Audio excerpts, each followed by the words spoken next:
오늘 주님 앞에 나온 우리 성도님들을 주의 이름으로 축복합니다. 예배를 드리면서 먼저 우리 가슴에 손을 얹고 하나님 앞에 한번 고백하도록 하겠습니다. 하나님은 나를 사랑하십니다. 하나님은 나를 치유하십니다. 하나님은 나를 축복하십니다. 이런 놀라운 은혜가 오늘 저와 여러분 가운데 임하게 되기를 주의 이름으로 축복합니다. 몇 주 전에 신방을 좀 멀리 한번 다녀온 적이 있습니다.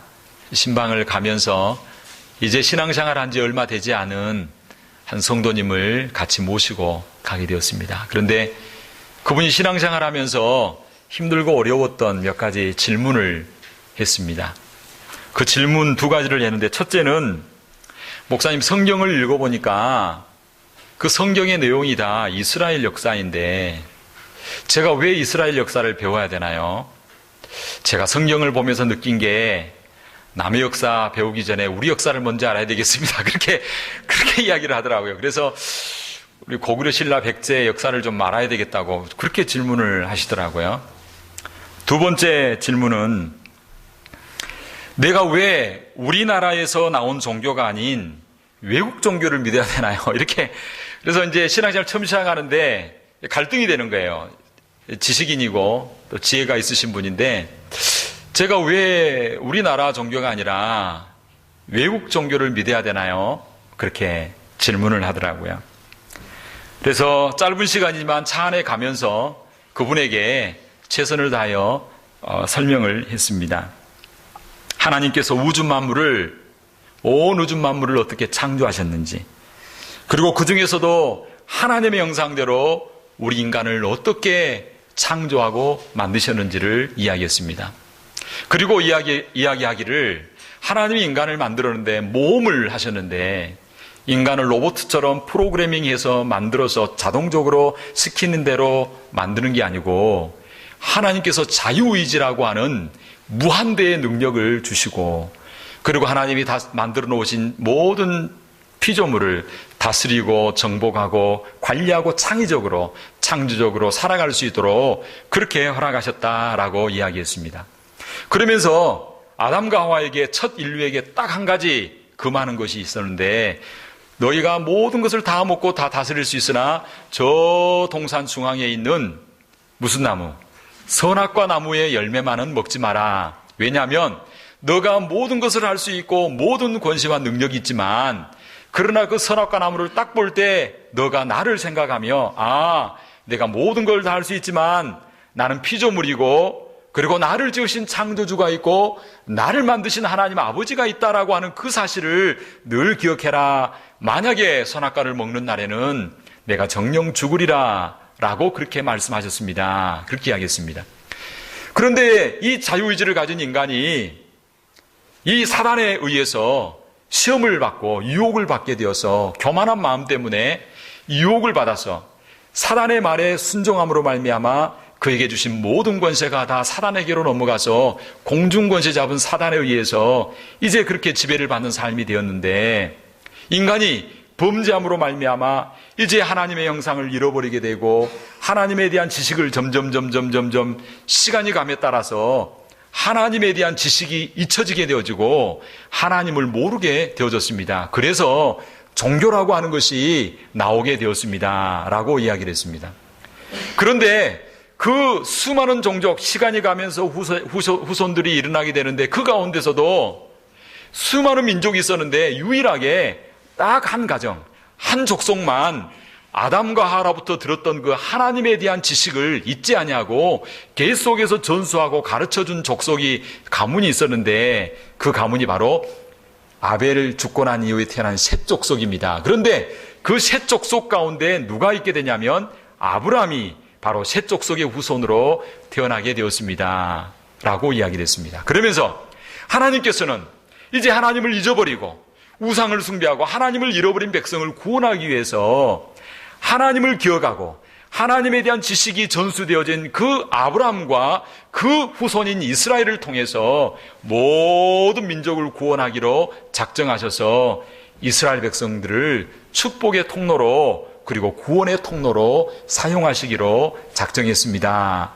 라고 말씀했습니다. 그러면서 이제 마지막으로 이야기를, 그래서 우리가 비록 이스라엘 사람은 아니지만 이스라엘의 역사를 보면 그 가운데 하나님이 어떤 분인가를 알게 되어지고 하나님의 지식을 알게 되어지고 이스라엘의 역사를 곰곰이 살펴보면 우리가 어떻게 구원받는가의 길이 나오게 되어지고 이스라엘 역사를 살펴보면 그 하나님이 지금도 나를 사랑하시고 나에게 간섭하셔서 역사하시는 그 하나님을 발견할 수 있습니다. 라고 이야기를 했습니다.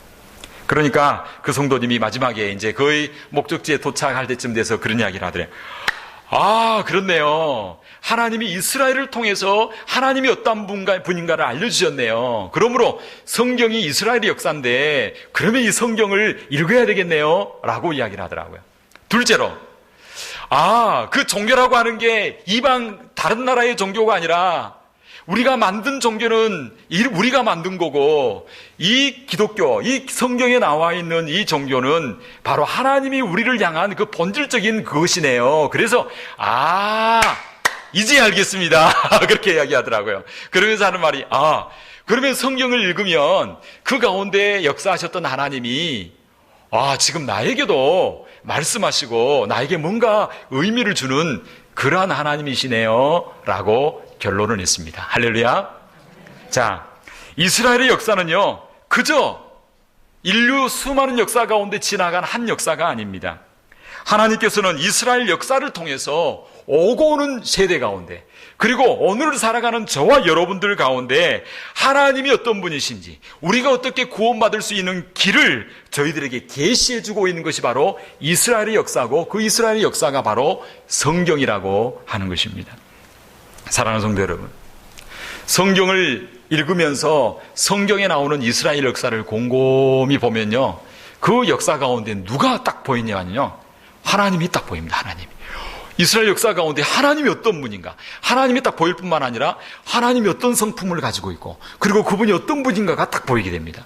그리고 성경, 이스라엘의 역사인 성경을 곰곰이 읽다 보면 구원의 길이 싹 보이게 되어집니다. 이스라엘 역사인 성경을 이렇게 쭉 읽다 보면 그 가운데 예수 그리스도가 눈에 확 들어오게 되어집니다. 그래서 오늘 본문에도 읽었던 부분에도 보면 홍해를 건너는 것, 신령한 음료와 양식을 먹었던 것, 그것이 바로 예수 그리스도로 연결되어진 것을 볼 수가 있습니다. 그러므로 성경을 읽으면 하나님을 알게 되고, 성경을 읽으면 구원의 길이 보이게 되고, 예수 그리스도를 만나게 되므로 인생이 변화되는 놀라운 역사가 있게 될 줄로 믿습니다. 그래서 한마디로 이스라엘의 역사는 인류의 거울이 되고 모든 인류의 경계가 된다라고 말씀하고 있습니다.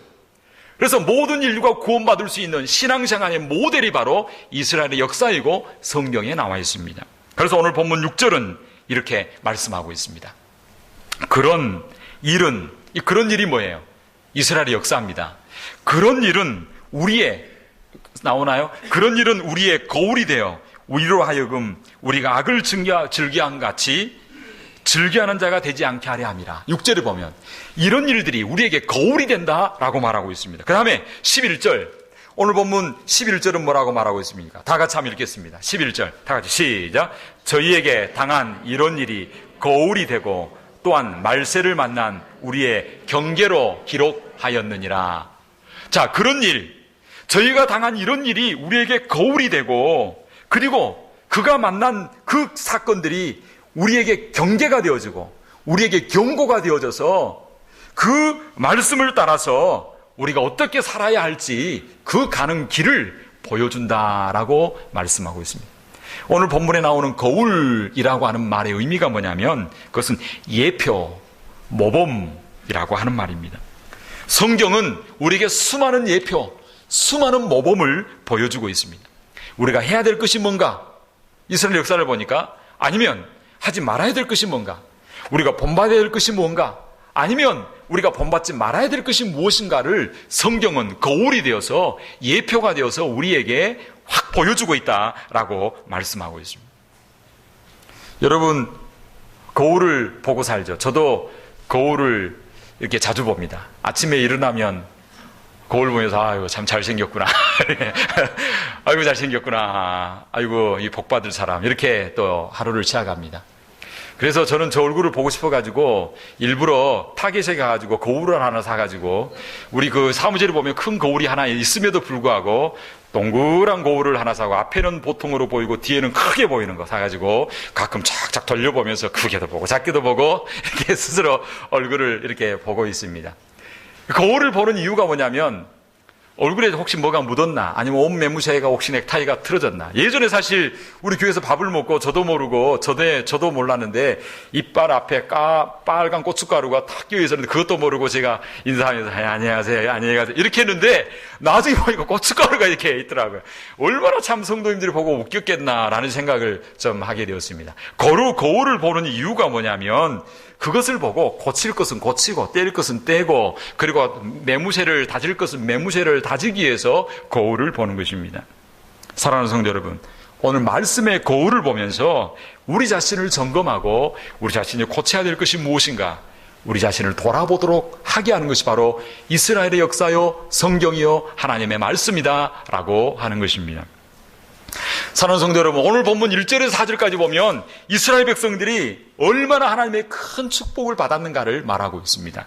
1절은 이렇게 말합니다. 형제들아, 나는 너희가 알지 못하기를 원치 아니하노니 우리 조상들이 다 구름 아래에 있고 바다 가운데 지나며 라고 말하고 있습니다. 여기서 구름 아래에 있다라고 하는 말이 무슨 말이냐면요, 이스라엘 백성들이 애굽에서 출애굽하고 난 이후에 이스라엘 백성들을 무엇으로 인도했냐면 하나님이 구름 기둥으로 이스라엘 백성들의 갈 길을 안내했습니다. 그리고 바다 가운데로 지났다라고 하는 말은 뒤에 애굽 군대가 쫓아오는 그 환경 가운데 홍해를 가르고 그 홍해 바다를 가르고 그 밑바닥을 건너가는 그런 놀라운 하나님의 인도하심과 보호하심과 하나님의 크고 놀라운 이적을 경험했다라고 하는 것입니다. 그 다음에 3절에 보면 뭐라고 말하고 있냐면 저희가 다 같이 신령한 식물을 먹었다라고 말하고 있습니다. 신령한 식물이라 그러면 자기들이 농사에서 지은 것이 아닙니다. 땅에서 난 양식이 아닙니다. 이 신령한 식물은 뭘까요? 바로 어디에서? 하늘에서 내린 만나. 하나님께서 직접 주신 양식인 만나를 먹고 40년 광야 동안 살았다는 것입니다. 그 다음에 5절에 보면 그들이 또 뭐라고 말하고 있냐. 4절에 보면 신령한 반석으로부터 신령한 음료를 마셨다라고 말하고 있습니다. 이것도 자기들이 땅을 파서 먹는 게 아니라 하나님께서 반석에서 낸 그 물을 먹고 살게 되었다라고 하는 것입니다. 이스라엘 백성들이 하나님의 은혜를 이처럼 놀라운 하나님의 은혜를 40년 동안이나 받게 되었습니다. 땅에서 나는 곡식이나 채소가 아닌 하늘에서 내린 만나를 먹었고 자기들이 직접 샘을 파서 먹는 것이 아니라 하나님께서 주시는 그 음료를 먹고 광야 40년 동안 살게 되었습니다. 그런데 이 은혜를 누가 받았는가? 모든 백성이 다 받았습니다. 그래서 오늘 본문 1절에 보면 이렇게 말합니다. 우리 조상들이 다 구름 아래에 있고 다 바다 가운데로 지나며, 그 다음에 2절 모세에게 속하여 다 구름과 바다에서 세례를 받고, 3절 다 같은 신령한 식물을 먹고, 4절 모든 사람이 다 같은 신령한 음료를 마셨다라고 말하고 있습니다. 모든 사람들이 다 그 은혜 가운데 하나님의 은혜와 축복을 받아 누리게 되었습니다. 근데 문제는 뭐냐면 모두가 다 출애굽하고 다 은혜 받고 하나님의 놀라운 축복을 받았는데 그 말씀 다음에 곧바로 5절에 뭐라고 말하고 있습니까? 5절은 이렇게 말합니다. 그러나 다 그런 은혜를 받았는데 그러나 저희의 다수를 하나님이 기뻐하지 아니하신 고로 저희가 광야에서 어떻게 했다고요? 멸망을 받았는. 은혜는 다 받았는데 구원받는 사람은 다 구원받지 못했다는 거예요. 저희의 다수가 하나님이 기뻐하지 않음으로 말미암아 광야에서 멸망하고 죽게 되었다라고 성경은 말씀하고 있습니다. 이 말이 무슨 말입니까? 모두가 다 교회에 나와서 예배를 드립니다. 모두가 다 찬양을 드립니다. 모두가 다 은혜를 받는 것 같습니다. 모두가 다 하나님의 역사를 경험한 것 같습니다. 그러나 불행하게도 지상의 교회 가운데서는 모두가 다 예배를 드리고 모두가 다 예수를 믿는 것 같지만, 그러나 그 가운데 구원받지 못할 사람들이 분명히 있다, 성경은 말씀하고 있습니다. 사랑하는 성도 여러분, 오늘 이 자리에 있는 저와 여러분들은 하나님 가운데 떨어진 영혼들이 한 영혼도 없게 되기를 주의 이름으로 축원합니다. 그래서 빌립보서 2장 12절은 이렇게 말하고 있습니다. 그러므로 나의 사랑하는 자들아, 너희가 나 있을 때뿐만 아니라 더욱 나 없을 때에도 항상 복종하여 두렵고 떨림으로 따라합시다. 너희 구원을 이루라. 구원을 이루라. 히브리서 3장 12절 제가 올리지는 않았지만 이렇게 말하고 있습니다. 형제들아, 너희가 삼가 너희 중에 누가 믿지 아니하는 악심을 품고 살아계신 하나님에게서 떨어질까 염려할 것이요. 성경은 염려하지 마라 그러는데 한 가지 염려하라 그럽니다. 혹시 살아계신 하나님에게서 떨어질까 염려하라 라고 말씀하고 있습니다. 히브리서 6장 4절 이렇게 말합니다. 한번 빛임을 얻고 하나님의 신령한 은사를 맛보고 성령에 참여한 바 되고 하나님의 선한 말씀과 내세의 능력을 맛보고 내세의 능력을 맛보고 타락한 자들은 다시 새롭게 하여 회개할 수 없나니 이는 자기가 하나님의 아들을 다시 십자가에 못 박아 현저히 욕보임이라 말씀하고 있습니다. 이 말은 무슨 말이냐면, 지상교회에서 다 같이 은혜 받는 것처럼 보이지만 그러나 그 가운데 믿지 아니하는 영혼이 있을 수 있다는 것입니다. 그러면 오늘 말씀을 통하여 경계를 받고 우리가 하나님 가운데 떨어지지 아니하고 모두가 다 하나님의 사랑과 하나님의 축복과 하나님의 은혜 가운데 거하게 되기를 우리 하나님은 원하고 있습니다. 할렐루야. 오늘 저와 여러분 모두가 다 예수 믿고 구원받을 뿐만 아니라 이 땅 가운데 살아가면서도 불행한 인생이 되지 않게 되기를 바랍니다.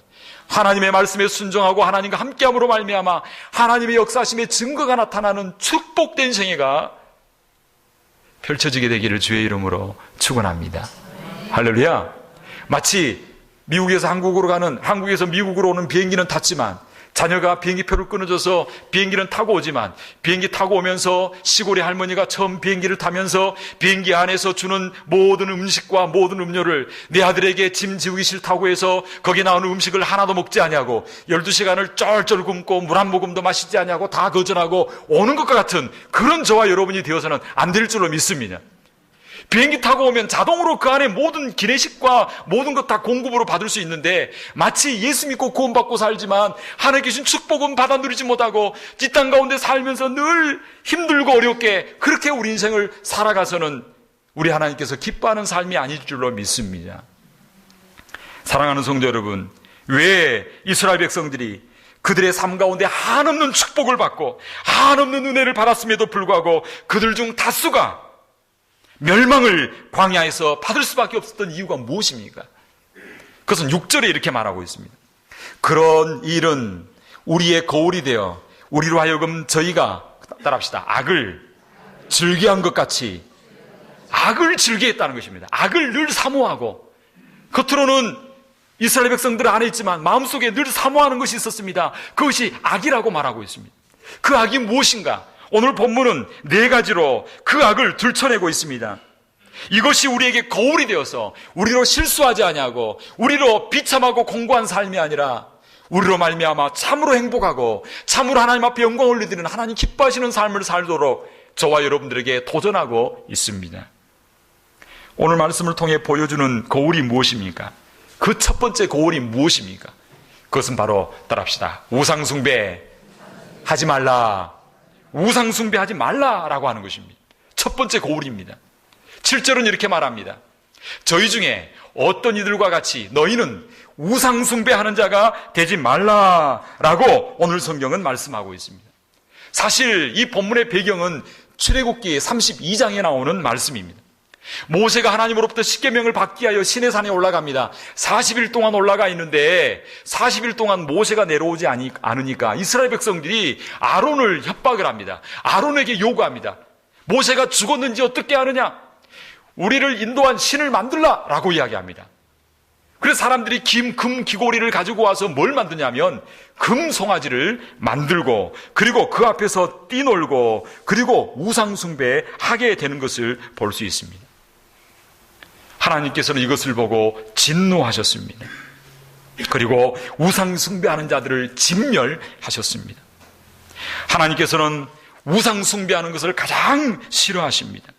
하나님께서 가장 미워하는 것이 무엇인가? 바로 우상 숭배라고 하는 것입니다. 왜냐하면 하나님 이외에 다른 것을 경배하는 것을 우리 하나님은 원하지 않으시기 때문입니다. 그래서 출애굽기 20장은 이렇게 말합니다. 너는 나 외에 다른 신을 내게 있게 말지니라. 너를 위하여 새긴 우상을 만들지 말고 또 위로 하늘에 있는 것이나 아래로 땅에 있는 것이나 땅 아래 물속에 있는 것에 아무 형상이든지 만들지 말고 그것들에게 절하지 말고 그것을 따라합시다. 섬기지 말라라고 말하고 있습니다. 사랑하는 성도 여러분, 저와 여러분 가운데 우상이 떠나가게 되기를 주의 이름으로 축원합니다. 이 시대 많은 사람들은 우상을 섬기고 살아가고 있습니다. 우상을 숭배하는 자들이 많습니다. 피조물을 우상으로 섬기는 자들이 있습니다. 어떤 이들은 눈에 보이지 않는 우상을 섬기며 살아가고 있습니다. 이 시대의 가장 큰 우상, 특별히 교회에 나온 저와 여러분들, 저는 우상을 섬기지 않는데요, 저는 하나님을 믿고 살아가는데요 라고 말하지만, 그러나 눈에 보이지 않는 영적 우상들이 있을 수 있다라고 말하는 것입니다. 성경은 이렇게 말합니다. 골로새 3장 5절, 탐심은 곧 우상 숭배니라 말씀하고 있습니다.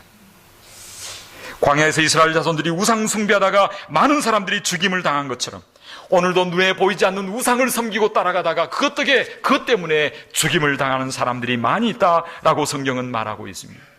어떤 면에서 보면 오늘 시대에 우리의 우상은 황금일지 모릅니다. 황금 황소를 만든 것처럼 황금이 우리의 우상이 되어져 있는 시대가 된 것 같습니다. 디모데전서 6장 10절은 그러므로 이렇게 말합니다.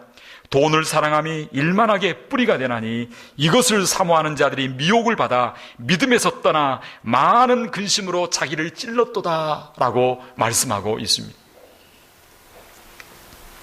여러분은 무엇을 중심으로 인생을 살아가고 있습니까? 해는요, 지구는 태양을 중심으로 뱅뱅 돕니다. 여러분은 무엇을 중심으로 돌아갑니까? 여러분의 가장 깊은 삶의 중심에 무엇이 있습니까? 하나님만을 경배하고 하나님 있게 되기를 주의 이름으로 축원합니다. 돈이 중심이 되지 않게 되기를 바랍니다. 돈 외에 내가 포기할 수 없는 것, 내가 끝까지 놓지 못하는 그 무엇이 나의 우상이 되어서 그것 중심으로 혹시 살아가고 있지는 않습니까? 저는 최근에 장례식 가운데 참여하면서 큰 도전을 받았습니다. 그 아들이 나와서 간증을 하는데 아버지께서 임종 직전에 마지막으로 간증하는 그러한 고백을 이야기했습니다. 그 아버지는 평생 신앙생활을 했었습니다. 그리고 장로로 임직을 받았었던 분입니다. 그런데 그분이 임종 직전에 마지막에 회개하면서 이렇게 이야기를 아들들 앞에, 자녀들 앞에 했습니다. 사랑하는 아들들아, 사랑하는 아들아, 내가 하나님 앞에 회개한다. 내가 지금까지 태어나서 살아온 삶의 중심이 돈이었다. 내가 돈 중심으로 살았고 돈을 위하여 살았는데 내가 하나님 앞에 가는 이 마지막 마당에 내가 돈 중심으로 살았던 것을 내가 회개한다. 너희들은 그렇게 살지 말아라. 고백했다고 하는 것입니다. 사랑하는 성도 여러분, 하나님 중심으로 살아가게 되기를 주의 이름으로 축원합니다. 오늘 말씀을 통하여 보여주고 있는 두 번째 고울이 무엇입니까? 그것은 바로 음행하지 말라라고 하는 것입니다. 오늘 보면 8절은 이렇게 말합니다. 저희 중에 어떤 이들이 간음하다가 하루에 2만 3천 명이 죽었나니 우리는 저희와 같이 따라합시다. 저희와 같이 간음하지 말자. 이 사건은 민수기 25장에 나오는 사건입니다. 민수기 25장. 특별히 이스라엘 백성들이 시딤이라고 하는 그 지역 가운데 머물러 있었습니다. 그런데 모압의 발락이라고 하는 왕이 이스라엘 백성들을 아무리 저주하려고 해도 저주할 수가 없습니다. 이방의 제사장인 발람을 데리고 와가지고 저주를 하려고 했는데 저주가 안 되는 것입니다. 저주하려고 서면 막 축복이 나온 겁니다. 왜요? 하나님 백성이기 때문에, 하나님이 지키시기 때문에 저주가 통하지 않을 줄로 믿습니다. 아멘. 다른 사람들이 아무리 여러분에게 저주해도 저주가 통하지 않습니다. 왜요? 우리 가운데 누가 계시기 때문에, 예수님이 계시고 하나님이, 능력의 예수님이 계시기 때문에 통하지 않은 줄로 믿습니다. 발락이 아무리 그 저주를 하려고 해도 안 되는 겁니다. 그래서 나중에 발람이 안 되니까 딱 꾀를 하나 냅니다. 그러면서 떠나가면서 돈을 받고 이 꾀를 하나 팔고 가게 되어집니다. 그게 뭐냐면, 야, 저주는 안 된다. 그런데 이스라엘 백성들을 망하게 하는 방법이 딱 하나 있다. 그것은 바로 간음하게 하는 것이다. 시딤 지역에 이스라엘 백성들이 딱 오게 되어질 때에 이 모압 왕이 엄청난 잔치를 벌입니다. 큰 상을 벌여놓고 엄청난 잔치를 벌이고, 그리고 축제를 벌이면서, 축제를 하면서 사람들이, 이스라엘 백성들을 초청을 합니다. 젊은 남자들, 족장들을 다 초대를 합니다. 그리고 초대해서 같이 축제를 하고 술을 마시고 음식을 먹으면서 나중에 여자들을 내어보내가지고 음란의 죄를 가져오게 합니다. 그래서 이스라엘 백성들이 음란의 죄에 빠지게 되어지고, 대낮에, 밝은 대낮에 그 모압 여인을 데리고 와서 자기 침소에 들어가는 그러한 일들이 나게 되어집니다.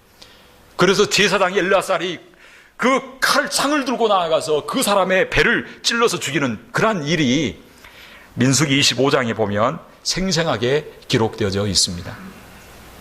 결국은 이 음란의 죄 때문에 이스라엘 백성들이 하루에 몇만 명이 죽었냐면, 몇만 명이 죽었다고요? 성경에 보니까 몇만 명이라고 말하고 있습니까? 2만 3천 명. 어마어마한 숫자입니다. 한두 명도 아니고 2만 3천 명, 2만 4천 명이 죽게 되어지는 것을 볼 수 있습니다. 우상 숭배는 죄일 뿐만 아니라 또 오늘 본문의 행음에 대해서, 음란에 대해서 바로 하나님께서 금지하고 명령하고 있습니다. 특별히 10계명 가운데 제7계명이 뭐냐면, 출애굽기 20장에 보면 제7계명이 따라합시다. 간음하지 말라. 간음하지 말라고 하는 것입니다. 신약 성경에도 보면 이 다른 모든 죄는 다 밖에 짓지만, 그러나 우리 몸의 죄를 짓는 것이 바로 간음하는 것이다라고 성경은 말하면서 고린도서 6장 18절은 이렇게 말합니다. 음행을 피하라. 사람이 범하는 죄마다 몸 밖에 있거니와 음행하는 자는 자기 몸에게 죄를 범하느니라 라고 말씀하고 있습니다. 오늘 시대는 참으로 음란의 시대입니다. 이러한 시대에 우리 자신을 하나님으로부터 거룩하고 성결하게 잘 지킬 수 있는 저와 여러분 되기를 주의 이름으로 축원합니다. 얼마 전에 제가 한번 우리 성도님들에도 이야기했습니다. 우리 교회 울산에 있는 굴지의 대기업 포 무슨 철이라고 하는 회사의 아주 높은 사람이 출장을 중국으로 갔습니다. 근데 그분은 예수를 잘 믿는 분이었습니다. 출장을 가서 중국에서 대접을 받고 술을 먹고 마시고 1차, 2차, 그 다음에 3차가 뭔지 모르지만 하여튼 그것까지 가게 됐습니다. 그런데 그곳에서 에이즈병이 걸리고 말았습니다. 그리고 자기에게 에이즈병이 확증되어졌습니다.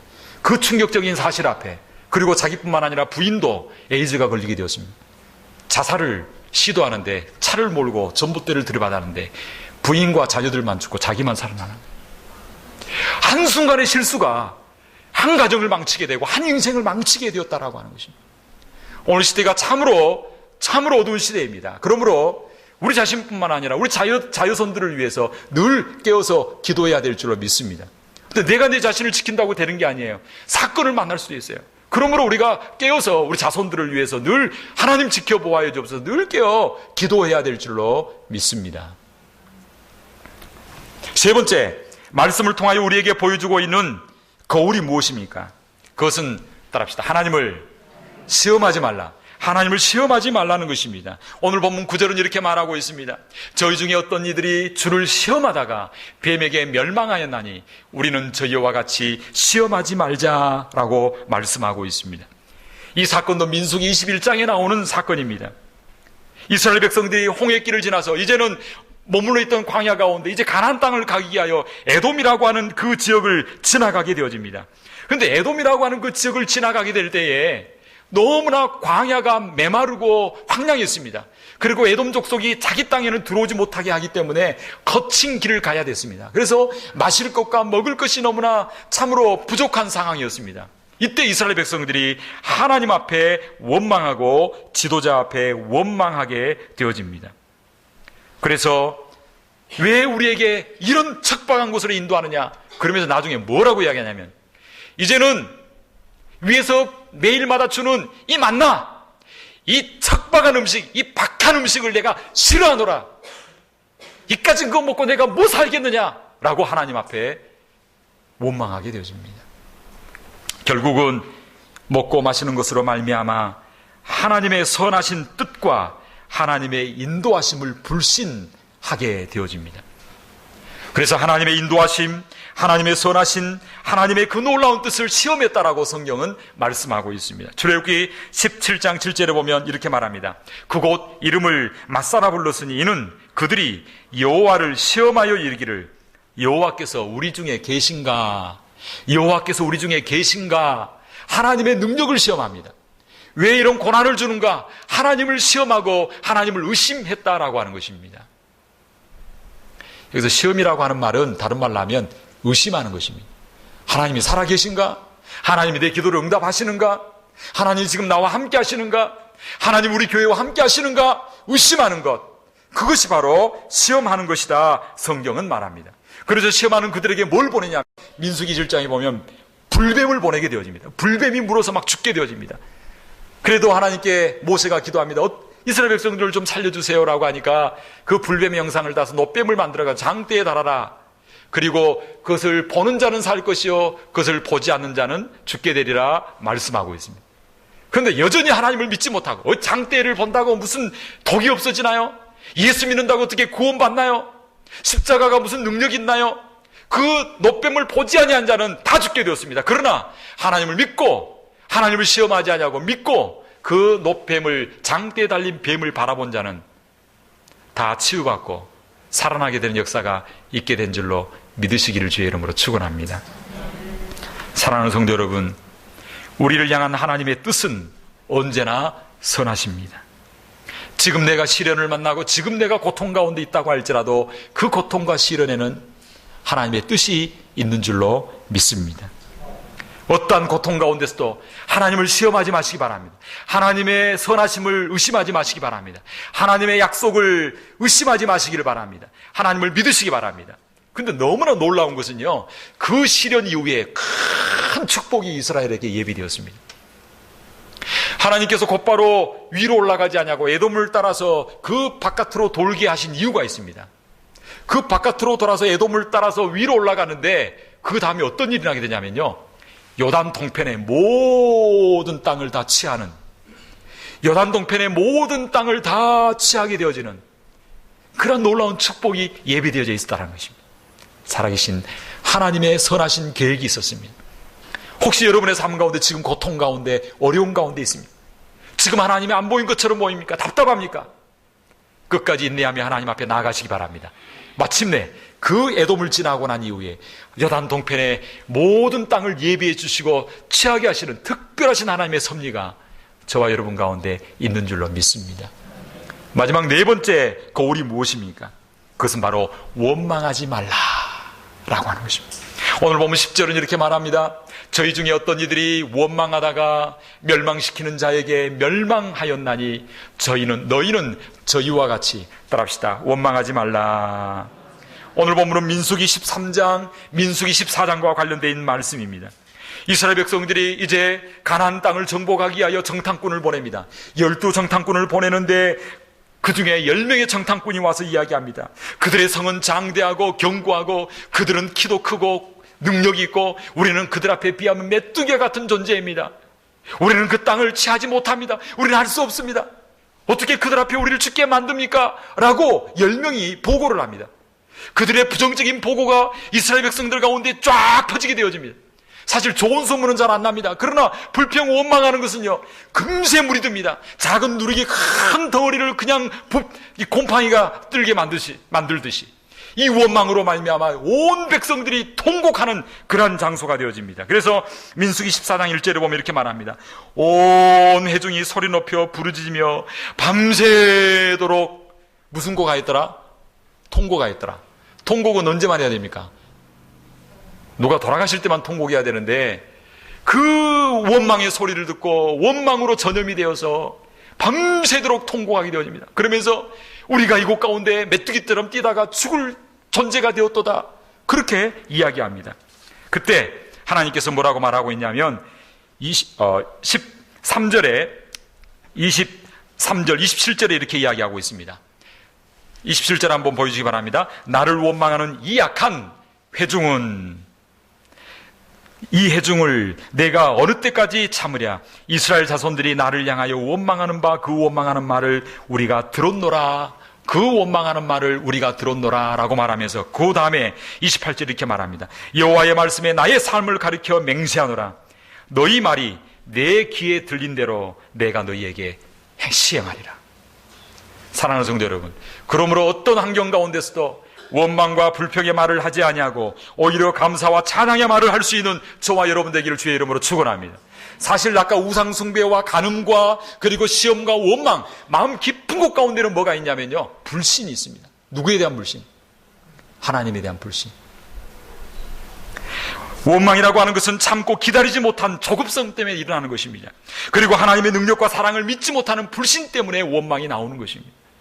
저와 여러분들은 하나님을 깊이 신뢰함으로 이 모든 거울에, 이 거울이 주는 교훈을 받고 저와 여러분들 승리하는 삶이 되기를 주의 이름으로 축원합니다. 이런 말이 있습니다. 100마디의 원망보다 1마디의 감사가 낫고 1000마디의 불평보다 1마디의 찬송이 낫고 10,000마디의 불만보다 1마디의 기도가 낫다. 할렐루야.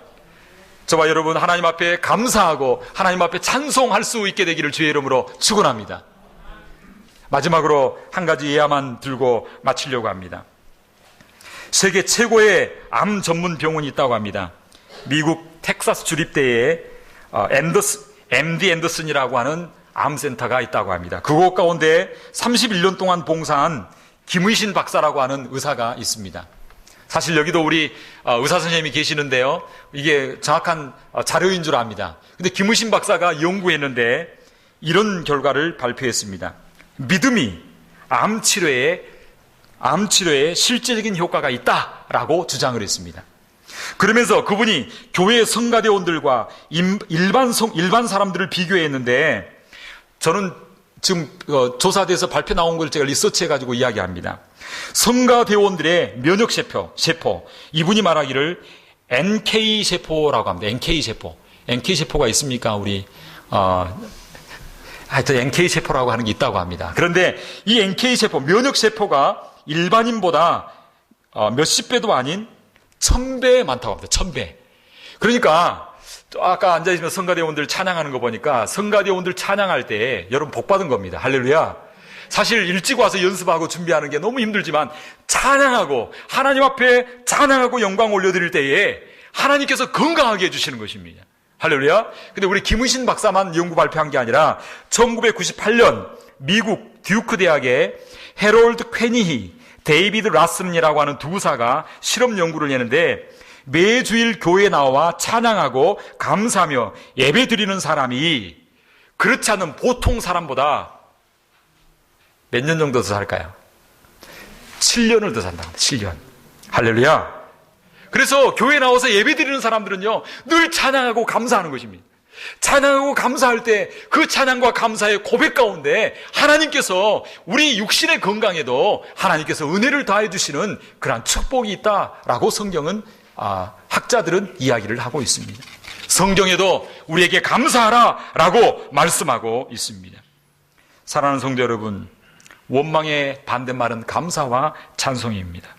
늘 하나님 앞에 감사하고 찬송하여서 영육간에 강건한 우리 성도님들이 되기를 주의 이름으로 축원합니다. 12절은 마지막 결론으로 이렇게 말합니다. 그런즉 선줄로 생각하는 자는 넘어질까 조심하라.